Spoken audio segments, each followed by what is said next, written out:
శ్రీ గురుదత్త జయ గురుదత్త. శ్రీ దత్త శరణం మమ. పీడాతుర వృత్తాంతం. బృహస్పతి చెబుతూ ఉంటే శ్రద్ధగా వింటున్న ఇంద్రుడికి ఒక సందేహం వచ్చింది. ఇన్ని దివ్య వరాలు పొందిన విష్ణుదత్తుడు తన శేష జీవితాన్ని ఎలా గడిపాడు? దత్తాత్రేయుడు ఇచ్చిన మంత్రశక్తుల్ని సద్వినియోగం చేశాడా? తెలుసుకోవాలి అనిపించింది. గురువర్య, తక్కిన ఉదాహరణలను తర్వాత చెబుదురు గాని ముందు ఈ విష్ణుదత్తుడి కథ పూర్తి చేయండి. వరాలు పొందిన తర్వాత అతని జీవితం ఎలా సాగింది తెలుసుకోవాలని కుతూహలంగా ఉన్నది, చెప్పండి అని అడిగాడు. ఇంద్రుడి ఆంతర్యం దేవగురువుకి అర్థమయ్యింది. చిన్నగా నవ్వి అలాగే అంటూ ప్రారంభించాడు. శచీవల్లభ, అత్యంత దుర్లభులైన దివ్య వరాలు పొందిన విష్ణుదత్తుడు సత్వగుణ సంపన్నుడిలాగానే జీవితాన్ని గడిపాడు. పెద్దగా పొంగిపోలేదు, విర్రవీగలేదు, అహంకరించలేదు, గర్వించలేదు. శాంతుడు, దాంతుడు, సదాచారుడు, సుశీలుడు, దయాళుడుగానే జీవించాడు. ఇతరుల గుణాలను మెచ్చుకుంటూ అందరికీ మిత్రుడై, కవి అయి, సర్వజనప్రియుడై, ఎవరికీ ఏ ద్రోహము చేయనివాడై, మునుపటిలాగానే తన బ్రతుకేదో తాను బ్రతుకుతూ జీవితం గడుపుతున్నాడు. తన ప్రతిభా పాటవాలని, తన ప్రభావాన్ని, దివ్య శక్తులని ఎవరికీ ప్రదర్శించలేదు, ప్రచారాలు చేసుకోలేదు. మట్టిగప్పిన మాణిక్యంలాగానే ఉండిపోయాడు. అయితేనేమి దాగుతుందా? మంచి దాగదు, చెడు దాగదు. అతని ప్రభావం ఆ నోటా ఈ నోటా పడి నెమ్మదిగా లోకానికి తెలిసిపోయింది. గ్రామాలు, పట్టణాలు, చివరికి రాష్ట్రమంతా వ్యాపించి మొత్తం భూగోళమంతా తెలిసిపోయింది. విష్ణుమూర్తి మహిమలాగా విష్ణుదత్తుడి కీర్తి దశ దిశలా వ్యాపించింది. ఇదంతా ఎందుకు చెబుతున్నానంటే అసలు సంగతి వస్తుంది విను. గోదావరి తీరంలో కుశావర్తం అనే ఊరు ఉన్నది. అది ఒక బ్రాహ్మణ అగ్రహారం. అక్కడి వారంతా వేదాంగవేత్తలు, సకల శాస్త్ర పారంగతులున్నూ. వారి మధ్యలో పాపం ఒక నష్టజాతకుడున్నాడు. అతడి పేరే పీడాతురుడు. పుట్టడమే వాత గుల్మ రోగంతో 8వ ఏట క్షయరోగం, ఆ పైన మూడేళ్లకి జలోదరం, మరో ఏడాదికి జీర్ణజ్వరం, వీటికి తోడు 6 నెలలకి అతిసారం, 4 నెలలకి భగంధరం, ఇలా నానా రోగాలు అతన్ని పట్టి పీడిస్తున్నాయి. చివరికి త్రిదోషం కూడా సంక్రమించి ఇవాళ్ళో రేపో అన్నట్టుంది అతని పరిస్థితి. ఇంతా చేసి అతనికి 20 ఏళ్ళు మాత్రమే. అతనికొక భార్య. ఆ పిల్ల వయసు 16 సంవత్సరాలు. పేరు సుమేధ. పేద ఇంటి పిల్ల. అభం శుభం తెలియని పిల్ల. ఏడవడం తప్ప ఏమీ తెలీదు. ఆ రోగిష్టివాడికి సకల ఉపచారాలు చేస్తోంది. విసుక్కోకుండా, కసుక్కోకుండా శ్రద్ధగా సేవలు చేస్తోంది. ఎవరు ఏ మందు చెబితే అదల్లా కొని తెచ్చి వేస్తూ ఉండేది. ప్రతి వైద్యుడికి చూపిస్తోంది. డబ్బుకు వెనుక ముందు చూడడం లేదు. అత్తమామలు హరి అంటూ ఇచ్చిపోయిన ఆస్తి అంతా ఈ వైద్యాలకే హరించుకుపోయింది. దిక్కులేని పరిస్థితి, దిక్కుతోచని పరిస్థితి, రోజు గడవని పరిస్థితి.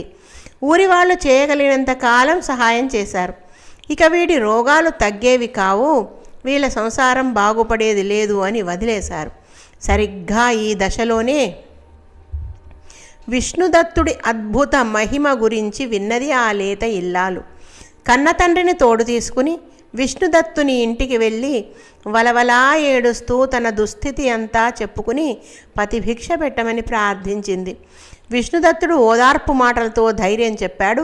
తన నిత్య అగ్నిహోత్రాన్ని శిష్యునికి అప్పగించి వారి వెంట కాలినడకన కుశావర్తానికి చేరుకుని పీడాతురుణ్ణి చూశాడు. ప్రాణాలు ఉగ్గబట్టి మూసిన కన్ను తెరవకుండా పడి ఉన్నాడు. వెంటనే విష్ణుదత్తుడు ఆ ఊరి వాళ్ళందరినీ సమావేశపరిచి, మీ బంధువు ఈ పీడాతురుని పరిస్థితి ఇలా ఉంది. ఇప్పుడు ఏమి చేయాలో దయచేసి ఆలోచించండి. అందరూ ఏమైనా చెప్పవలసినది ఉంటే నాకు తెలియజేయండి అని సవినయంగా విజ్ఞప్తి చేశాడు.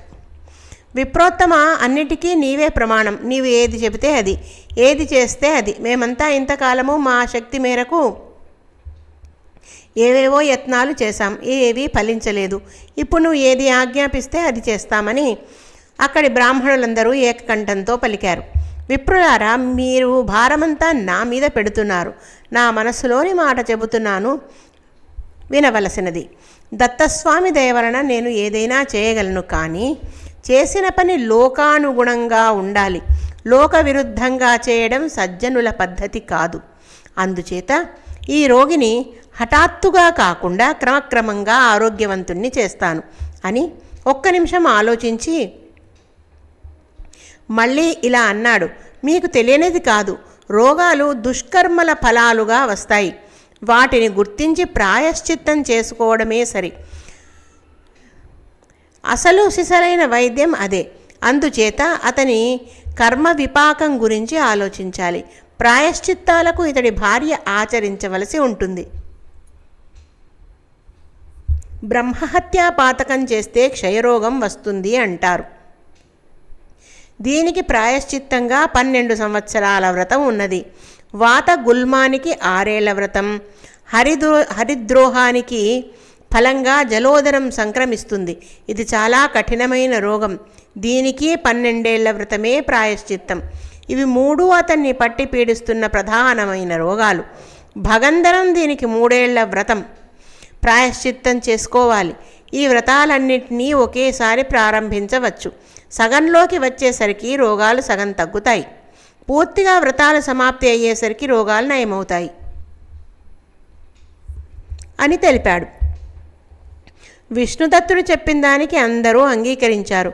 సుమేధకు సహకరిస్తామని మాట ఇచ్చారు. ఆ ఇల్లాలు వెంటనే వ్రతాచరణ మొదలుపెట్టింది. ఆ రోజే గుణం కనపడింది. 3 ఏళ్ళు అయ్యేసరికి పూర్తిగా భగంధరం తగ్గిపోయింది. 6 ఏళ్ళు అయ్యేసరికి వాతగుల్మం అంతరించిపోయింది. 12 ఏళ్లకి క్షయ జలోదరాలు పూర్తిగా ఉపశమించాయి. పీడాతురుడు కోలుకున్నాడు. ముఖంలో తేజస్సు కనిపించింది. విష్ణుదత్తుడు అప్పుడప్పుడు ఏవో రసగుళికలు ఇస్తూ ఉండేవాడు. వాటితో జీర్ణజ్వరము అతిసారము ఉపశమించాయి. అంతా కుదుటపడిందని వార్త అందగానే విష్ణుదత్తుడు బయలుదేరి వచ్చాడు. పీడాతురుడి హృదయం మీద తన చేయిని ఆల్చి ఆనాడు దత్తస్వామి తనకు ఉపదేశించిన మహామంత్రం జపించాడు. పీడాతురుడు సంపూర్ణ ఆయురారోగ్యాలతో లేచి కూర్చున్నాడు. వారింట ధనధాన్య సమృద్ధి ఏర్పడింది.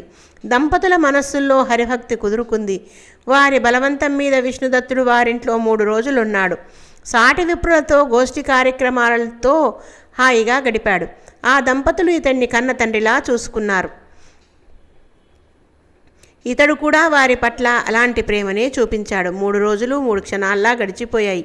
ఆ మరునాటి ఉదయం నూతన వస్త్రాలతో పూలదండలతో విష్ణుదత్తుని పూజించి ఆ దంపతులు విష్ణుదత్తుడి ఆశీస్సులు అందుకుని ప్రేమగా ఆర్ద్రంగా వీడ్కోలు పలికారు. విష్ణుదత్తుడు సంతృప్తిగా ఇల్లు చేరుకున్నాడు. మళ్ళీ ఎప్పటిలాగానే తన దైనందిన జీవితాన్ని గడుపుతున్నాడు. ఇలాంటి మంచి పనులు ఇతడు ఇంకా చాలా చేశాడు. దత్తుడి అనుగ్రహం వల్ల ఇతడిలో అభిమానం కానీ అహంకారం కానీ ఏనాడూ ప్రవేశించలేదు. మంత్రశక్తితో అద్భుతాలు చేయగలిగినా అతడలా చేయలేదు. తక్కిన శాస్త్రాల పట్ల విశ్వాసాన్ని పోగొట్టలేదు. లోకంలో స్థిరపడిన పద్ధతికి విరుద్ధంగా ప్రవర్తించలేదు. శాస్త్ర ప్రకారం ప్రాయశ్చిత్తాలు చేసుకుంటే దుష్కర్మల ఫలితాలు అంతరిస్తాయని, సత్కర్మాచరణమే అన్నిటికీ ఉత్తమోత్తమమని లోకులు గుర్తించేటట్లు చేశాడే తప్ప తన మహిమను చాటుకునే ప్రయత్నం ఏమాత్రం చేయలేదు. దేవేంద్ర, నేను రచించి శిష్యులకు బోధిస్తున్న ఈ ఆయుర్వేద మంత్ర తంత్ర శాస్త్రాలు, సంగీత నృత్యాది కళలు ఇవన్నీ పరంపరగా దైవభక్తిని ప్రోగు చేసేవే అని, అవిద్యను నశింపజేసేవని, అనగా అజ్ఞానాన్ని నశింపజేసేవే అని ఇప్పటికైనా అంగీకరిస్తావా? ఇవి భోగపరాలు కావు, మోహకారకాలు కావు. ఇవి అర్ధ సంపాదన పరాలు కావు. శత్రువులను చంపడానికో, అభిచార క్రియలు అనగా చేతబడులు లాంటివి చేయడానికో, వశీకరణాది క్షుద్ర విద్యలు సంపాదించుకోవడానికో నేను ఈ శాస్త్రాలు లోకానికి అందించటం లేదు. వీటిని లోకోపకారం కోసం, పరమ ప్రయోజనం కోసం బోధిస్తున్నాను అని తెలిపారు. విషయలోలురైన జనులను మంచి మాటలతో మళ్లించి తత్వనిష్ఠులను చేయడం ఒక్కటే శాస్త్రాల యొక్క చివరి ఫలం. ఇలా క్రమంలో శుద్ధి పొందాక తత్వమసి లాంటి మహావాక్యాలను వారికి బోధిస్తే హృదయాలలోనికి ఎక్కుతాయి. వేదాంత భావన వారిలో స్థిరపడుతుంది. పీడాతురునికి ముందు రోగాలు నయం చేసి ఆ పైన మంత్రోపదేశం చేశాడు విష్ణుదత్తయోగి. అందుకని అతడు కృతకృత్యుడు కాగలిగాడు. రోగాలు తగ్గనంతసేపు ఎవరికీ ఏ వేదాంతము తలకెక్కదు. అందుచేత మూఢలోకానికి సద్గురువు అవసరం ఎంతైనా ఉన్నది. అతడు క్రమక్రమంగా వారికి అంతఃశుద్ధిని కలిగించి మహావాక్యాలను ఉపదేశించి స్వస్వరూప పరిజ్ఞానంతో ఆనందోపలబ్ధిని ప్రసాదిస్తాడు. ఈ మార్గంలో క్షణంలో కృతకృత్యుడు కాగలుగుతాడు. ఇక్కడ మరొక ఉదాహరణ చెబుతాను విను. అనగనగా ఒక విప్రకాంత బిడ్డడికి జ్వరం వస్తే గృహవద్యం చేస్తుంది. కషాయం పాత్రలో పోసి ఇచ్చి తాగమంటుంది, బతిమాలుతుంది, బెదిరిస్తుంది, భయపెడుతుంది. ఆ పిల్లవాడు తాగడం లేదు. ససేమిరా తాగనని అంటున్నాడు. కటిక చేదు కషాయాన్ని ఎలా తాగుతాడు? అది మందు అని తాగితే జ్వరం తగ్గుతుందని వాడికేమి తెలుసు? చెబితే మాత్రం గ్రహించగల బుద్ధి వికాసం అతనికి లేదు. తాగను అంటే తాగనంటున్నాడు. ఆ తల్లికి ఒక ఆలోచన వచ్చింది. లోపలికి వెళ్ళి ఇంత పటిక బెల్లం తీసుకొచ్చింది. కషాయం తాగు, పటిక బెల్లం పెడతానని అన్నది. ఆ బిడ్డడు వెంటనే తాగేశాడు. తల్లి తెచ్చిన ఆ పటిక బెల్లంలోనే పిసరంత పెట్టి పంపించింది. మళ్ళీ వచ్చి అడిగితే ఇంకొంచెం పెట్టింది. ఇలా కొంచెం కొంచెం పెట్టి ఆ బిడ్డడు ఆటపాటల్లో పడిపోయేసరికి పటిక బెల్లాన్ని మొత్తం దాచేసింది. సురేశ్వర, ఈ శాస్త్రాలు, ఈ కళలు కలకండ ముక్కల్లాంటివి. తత్వోపదేశమనే కషాయాన్ని తాగడానికి అవి ఉపకరిస్తాయి. కైవల్యమే అసలు సిసలైన ఆరోగ్యం. అదే చివరి ఫలం. శ్రీ దత్తాయ గురవే నమః.